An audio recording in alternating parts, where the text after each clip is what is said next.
Next up, we have Rosemary Brown. She's a longtime Calgary activist who has campaigned for human rights from apartheid South Africa all the way to Palestine. I have to mention one thing which I forgot. Malik Ashraf, he is the president of Islamic Supreme Council of Canada, and he's always here for us. And please give him a huge round of applause. Thank you, ladies and gentlemen.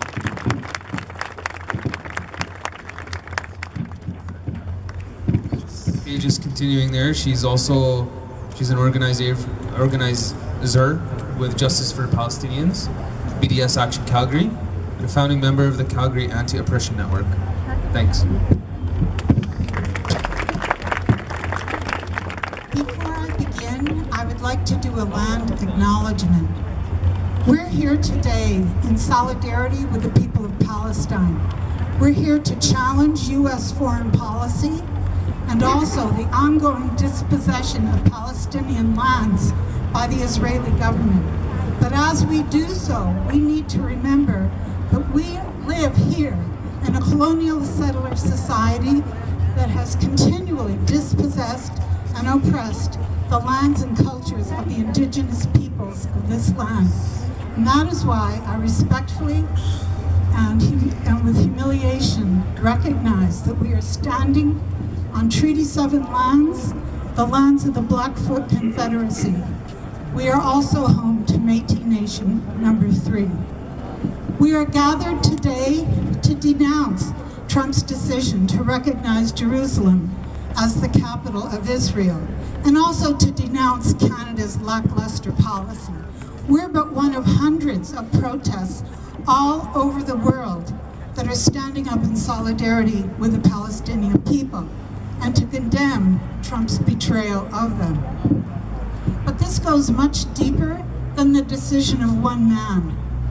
The U.S. has poured billions of dollars into the coffers of the Israeli military over the years.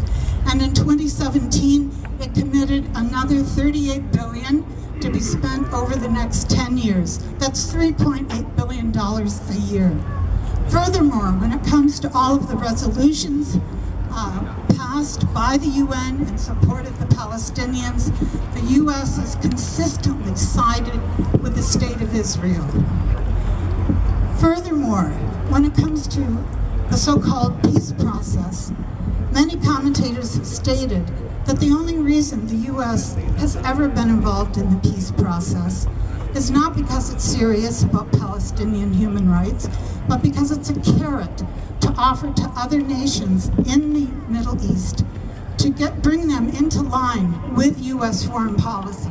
And today that is to bring Saudi Arabia and others into an alliance with the state of Israel against Iran. I think that's shameful too. That's why your other governments aren't speaking up. And that's why it's the people of those countries who are doing so.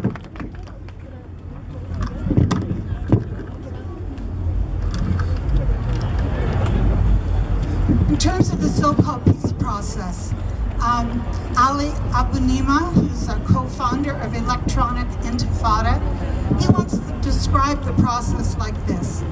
He said, pretend there are two people sitting at a table discussing how to divide up the pizza in front of them.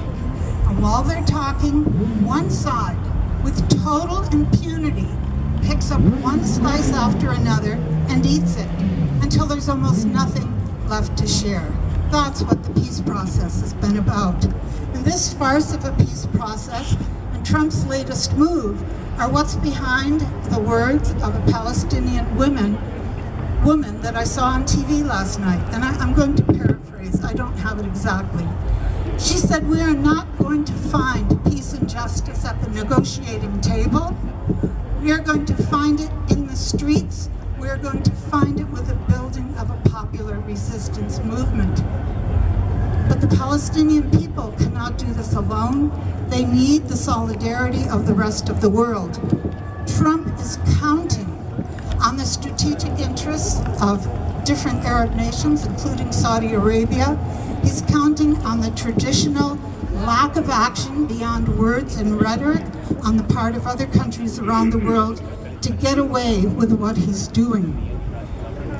And as for Canada, I mean, as the former speaker just said, or the speaker before the last just said, his response has been so weak in comparison with other countries around the world.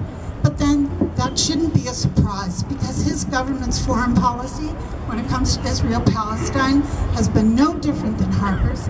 He has been voting consistently against resolutions condemning Israeli actions in the occupied territories. So shame on our Prime Minister.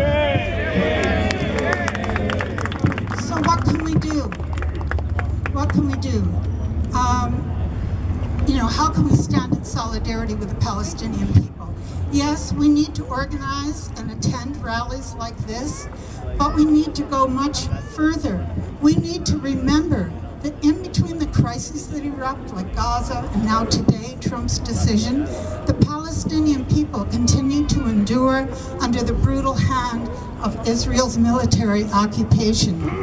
They endure it on a daily basis. So we need to step up our solidarity. Sorry about this.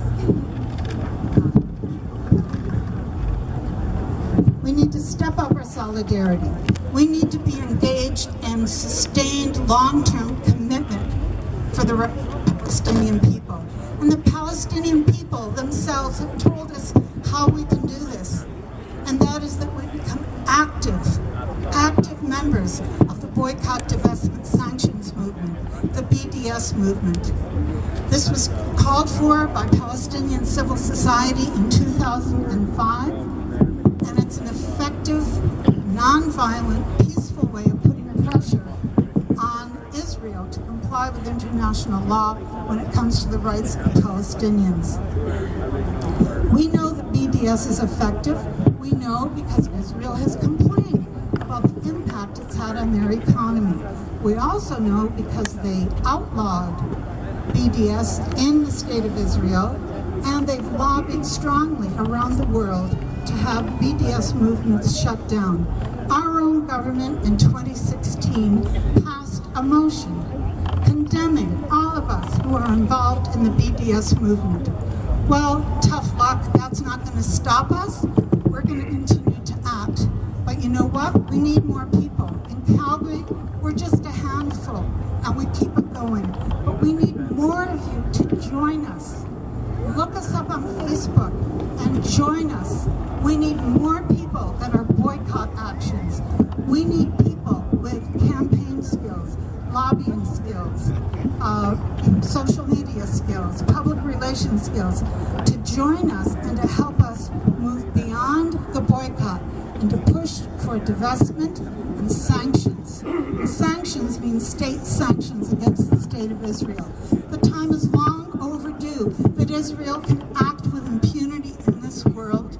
It is up to us, so join us, and please do so now. Long live Palestine! Long live Palestine!